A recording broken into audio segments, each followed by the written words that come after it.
Hi everyone, my name is Haley. Welcome to my channel. For those of you who don't know me, I've gained a little bit of a TikTok following, about 137,000 people, which is absolutely insane, and I'm so incredibly grateful. Like, truly, thank you guys. And a lot of you guys wanted a YouTube channel from me, so I put one up, but I haven't really uploaded anything because editing really scares me. I can talk about myself all day long. I'm a Leo. But as far as editing, I didn't really know where to start, so I kind of put it off. But you know what? I'm just gonna break through the door and I'm just gonna do it.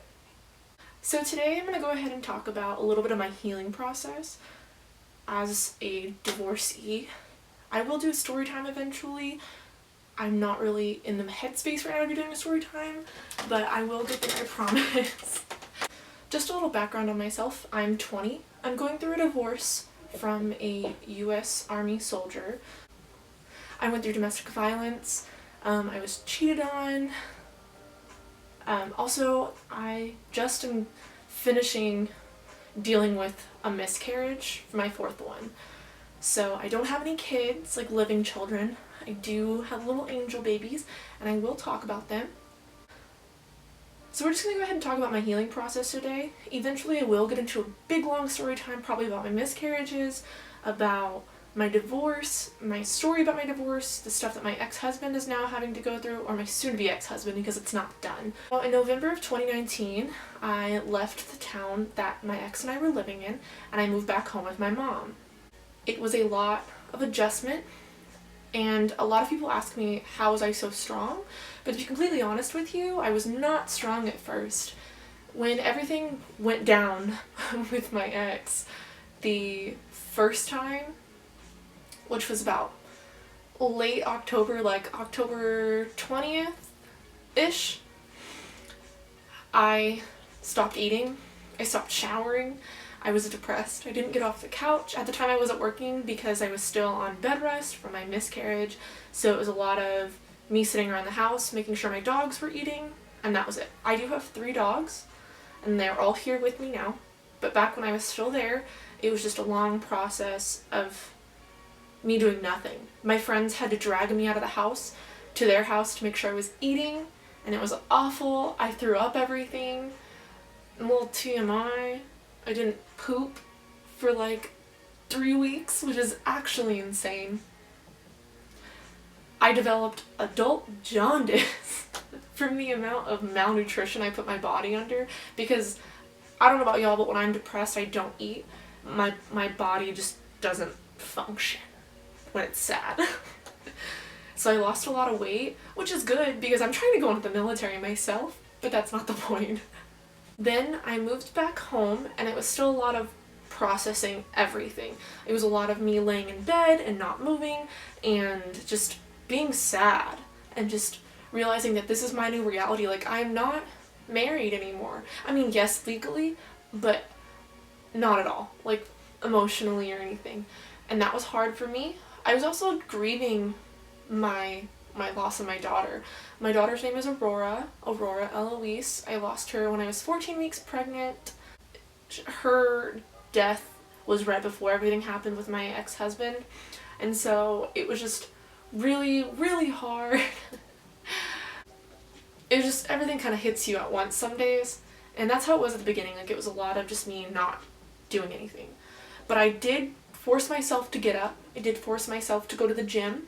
I started working out again every day, which is something that I used to do before I got married, and then when you're just in a relationship you just kind of relax, and so I just relaxed too much. And plus I was dealing with pregnancies, so I wasn't worried about working out. But now, and when I first moved back home, I definitely started working out again. It was my stress reliever. My brother actually makes fun of me because when I do cardio, apparently I look really angry, which I think is hilarious, but you know, whatever. It was a lot of me becoming myself again. When I was with my ex, he very much so stifled my personality. We both were very big personalities, so one of us had to give way, and it was just me. And also, my ex just kind of shut down any goofiness I had. He called me a child every time I did something stupid or goofy, and I didn't really realize how much I had changed until I moved back here, and I was hanging out with my best friend of all time. We were laying in her hammock outside of her dorm at her school, which she lives on campus. And she was talking about astrology, which is, she loves astrology and loves talking about like the zodiac signs, whatever. And she was talking about how I am everything that a Leo embodies. I'm hard-headed, loud, I like to talk about myself, I'm prideful, and everything. And she was just listing stuff, and I didn't realize how much I had changed, because I was like, I haven't been that person in a year. I was like, I didn't realize how much I had changed, and it kind of broke my heart because I realized how quiet I had been, and come to find out later that her and another one of my friends realized that I had changed, but they thought it was just a different dynamic between my ex and I. But no, I really had changed. I was stifled. My energy was just crushed. I was a shadow of the woman I was supposed to be and am now. So when I moved back home, it was a lot of trying to rebuild myself. I started singing in the car again.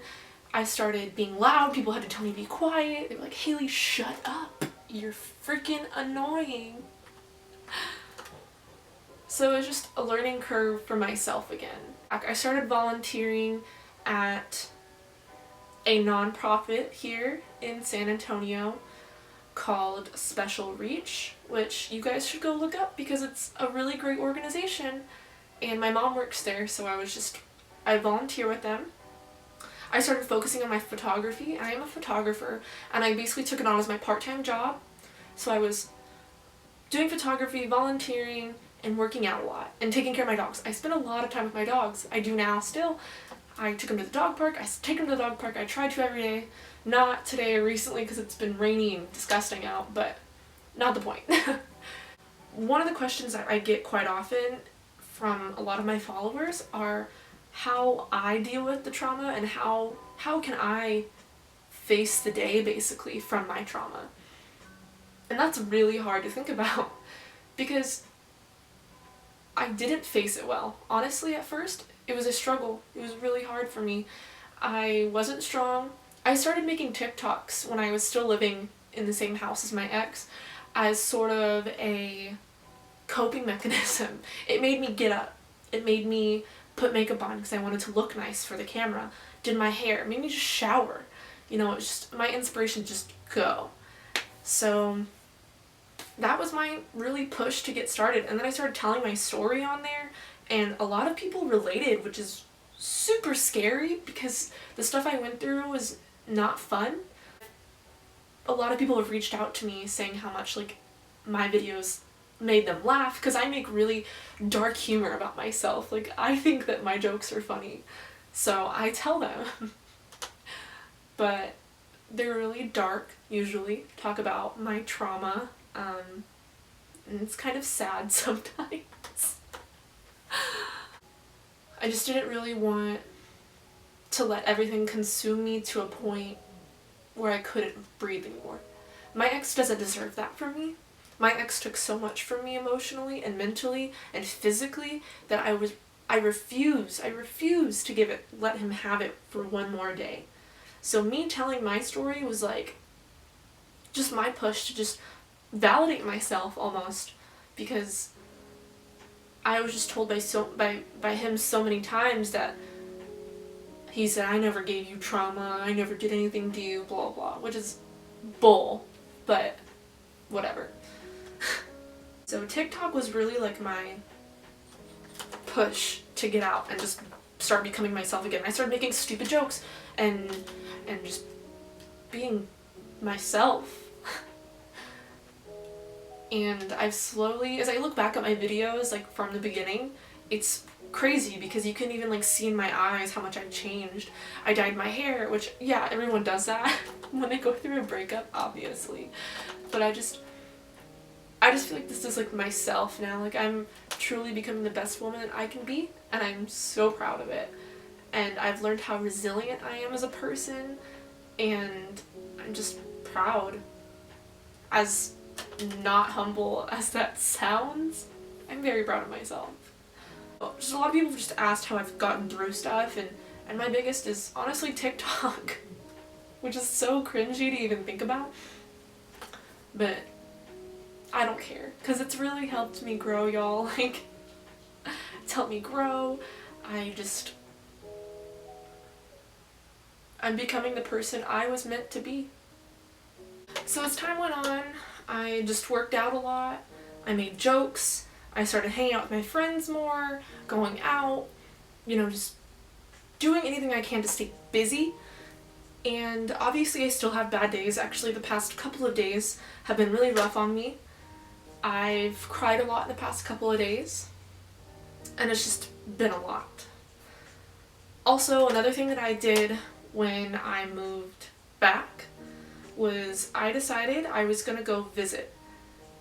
Didn't know where yet, but I was going to go visit somewhere. And I decided that this year, before I go into the military myself, is going to be my year to travel and be a normal 20-year-old. Not a divorcee, not a mom of miscarried babies, not anything but just a normal 20-year-old. Because I think I deserve that. I went to Oklahoma State University my freshman year of college. So I lived in Oklahoma, and I made some of my best friends ever there, and I miss them a lot every day, all the time, which is really sad. But I decided that I really wanted to go see them because my ex never wanted me to go visit because he thought that I would cheat on him, which turns out he was cheating on me, but, guilty conscience, that's not the point. He basically just thought I was this promiscuous woman when I was in Oklahoma going to school there, and that I was just going to sleep around and just be a bad person when I was there, to go visit even. So I was never really allowed to. So when I moved back here, I booked my flight, and I decided I'm going to go visit my friends. And that was last month, and I visited them. We had my divorce party. It was a lot of fun. That was the first weekend, I think, since moving back home that I truly realized I can be normal. Like, I have been through a lot, but that doesn't make me any less of a woman. It doesn't make me any less of a person, even. I had fun. I didn't think about anything. I was normal. And I was just like, this is the life that I'm supposed to be living. I'm so much stronger than what I've been through. And it was just my first, truly relaxed, breath of fresh air. My friends that weekend, they were all we're not talking about it, we're not discussing it, we're not even mentioning his name. It was nothing. It was just sheer stupidity of 20, 21-year-old girls, which is fun. Fun, to say the least. I just spent a weekend with my girls, and I remember on my flight back, I remember sitting there when we had boarded before we took off, and I was like, I'm going to be okay. Everything is going to be fine. We're gonna figure it out. My friends were really supportive, and they still have been. My family's been really supportive of me, which is surprising. I didn't expect the amount of support I've gotten. I actually expected a lot of hate and just negative feelings towards everything because I'm so young.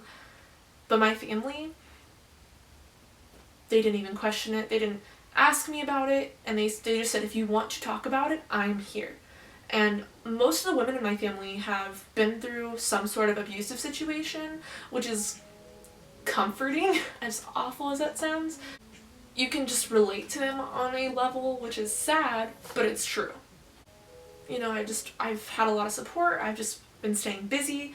This summer, I will probably be working at a place I did in high school just because good memories, and my best friends were going to be working there with me, and just my chance to just do nothing and be dumb and young and just focus on myself and growing and healing.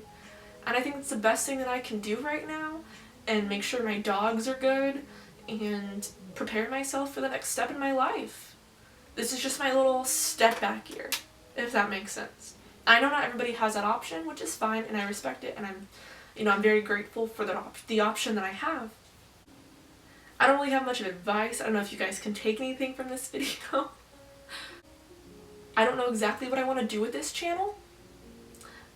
It's probably gonna be story times, but also just random stuff, because you know, my whole life isn't my trauma. And if you guys are interested in watching, I don't know, sometimes it can be pretty funny.